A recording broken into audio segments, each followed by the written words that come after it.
Wow. Mary, I'll get you back for that.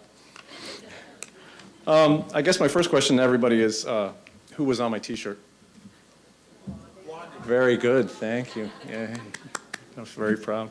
The other thing I guess I want to say before I start is I'm new to this whole, awards thing, so if I go too long, don't play me off, okay? Thank you. Thank yous come first, obviously. I really need to thank Marty, Larry, and Susan for hosting and speaking tonight. You made the event what it is, and I'm very appreciative of that. I'd also like to thank the sponsors who helped put this together, Goodrich and Geist and McGuire Memorial, and especially Levin Furniture. I'd also like to thank the man who isn't here, my partner in, I guess for lack of a better word, in crime, Dan, who his wife's due date is today.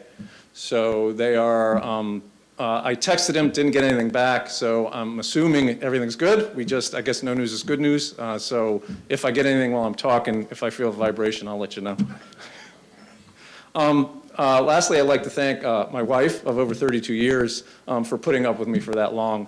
I don't know really why I say that now, but I promised myself if I ever gave an award speech like this, I would thank my wife. So honey, this is for you.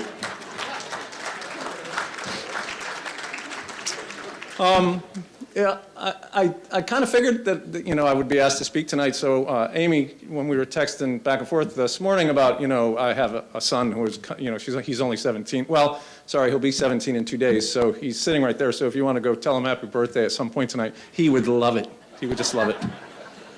And so I thought I'd throw something together real quick. And as I'm doing it, I'm also listening to KDKA, Marty and Larry in the morning, as I always do every morning. And as I'm sure everyone in this room does also, except maybe Susan.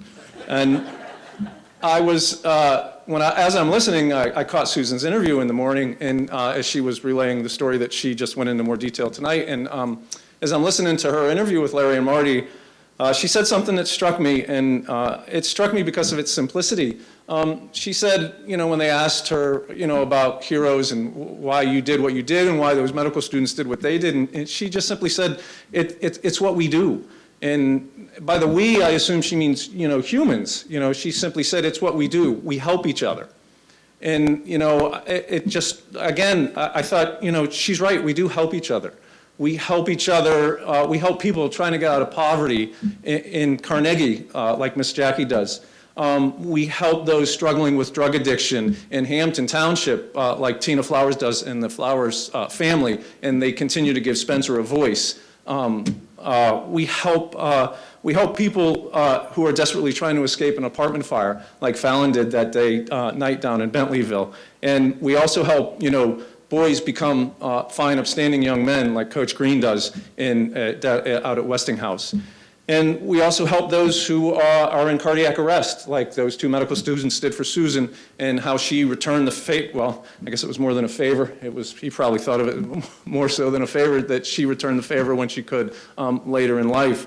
And simply stated, that's what we do. I mean, that's what that's what makes us human. That's what, we do. We help each other. And, the way Susan said it this morning on the show was just so simple, but yet so meaningful to me. And I just want to thank everyone here that's involved in this event for helping spread the word, because I think we just need to do this more. I know you hear it all the time, but this event is extremely important because of that fact, that it helps spread that word, that it's what we do. We help each other.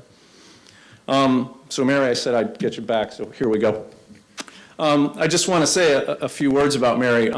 She is an exceptional young woman, and I didn't realize how exceptional until I met her, a couple of months after the accident. But I initially thought, as relayed in the video, that when I was going to meet Mary, that she was going to be a toddler strapped into a child safety seat in the back of that burning SUV because of what her brother Michael said, that my baby sister's still in the car, my baby sister's still in the car.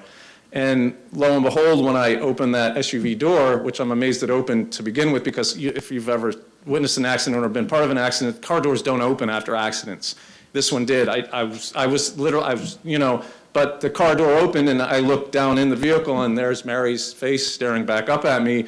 and she begins to practice her version of rescue role reversal, because I'm the one that's freaking out, not Mary. And Mary, I just want to apologize for my language that night too. And like I said in the video, she is the one saying, as I'm trying to get her out, and I'm failing, miserably at this attempt, that it's going to be okay, we're going to be okay, we're going to get through this. And I didn't know until I met her later that summer in July at a mutual friend's house. Oh, Sarah, by the way, thanks for nominating me. I forgot. At Sarah's house, that's who Mary is. That's how she deals with what she's gone through. She is amazingly accepting of the events that have occurred to her, that she is very matter of fact, and she is very much of the mindset that this has happened to me, these events have happened to me, I'm dealing with it, and I'm going to continue to deal with it in the future. And, I'm going to hit you with a cliche here, but cliches are cliches for a reason, because those words have meaning and they have value. And, you hear about people being inspirational, and Mary truly has been inspirational to me, and I'm sure anyone that has ever met her. She has made my suburban and parenting, trials and tribulations seem very trivial in comparison to what she is going through. She has just changed my life to the point that it didn't show up, it got edited out of the video, but one of the questions in the interview that I got asked was, how has that night back in May changed your life, and how has Mary changed your life? And it might not appear to you now, but I tend to be somewhat of a high-strung person. Mary and the events of that night have caused me to relax, to kind of become more chill, as my 17-year-old son would say, or maybe he wouldn't, he's probably cringing right now. But especially when I'm driving, I don't yell at other drivers so much anymore. I am no longer racing to get to nowhere.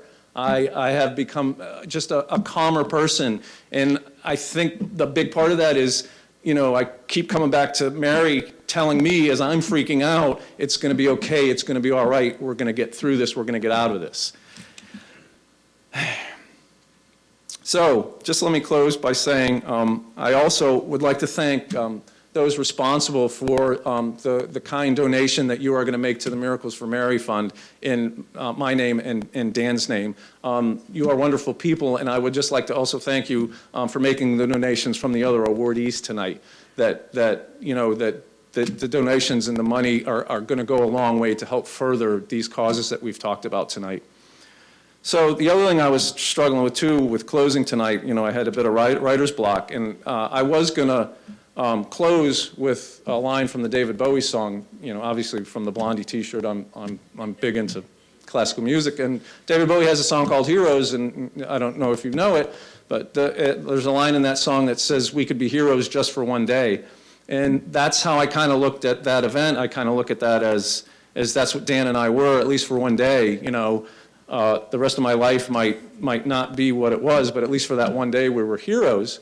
But I thought, wait, I can't use that because they might show it in the video, so I need something else to close with. So I went back to Susan's words from this morning in the interview about, that this is what we do, we help people. And I am of the firm belief, as she said in her speech earlier tonight, that there are heroes everywhere. That they are in this room, and there are people helping people out there every day. Sometimes we don't see them. Sometimes we might overlook them. Sometimes we might take them for granted. But heroes are everywhere. It isn't just, the awardees tonight. It is everyone in this room that at some point in some time in your life that you are in fact a hero. So that, as I thought of that closing, it also brought me back to one of my favorite Christmas movies of all time. We're in the season, and it's a Wonderful Life. I hate to disappoint some of you. The movie I refer to is Love Actually. And don't worry, I'm not going to pull out giant index cards and start flipping them through. And I'm not going to bring up the fact that we had to endure seeing Bilbo Baggins naked in that movie. But if you haven't seen it, you get that vision.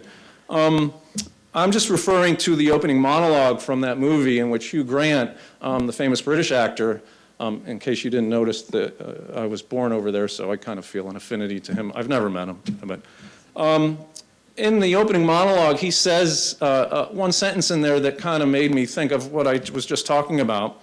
And that sentence is, if you look for it, I've got a sneaky feeling you'll find that love actually is all around. And he says that as a montage of people hugging each other at Heathrow Airport is going across the screen.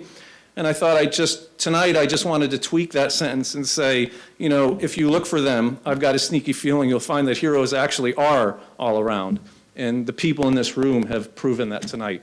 Thank you very much.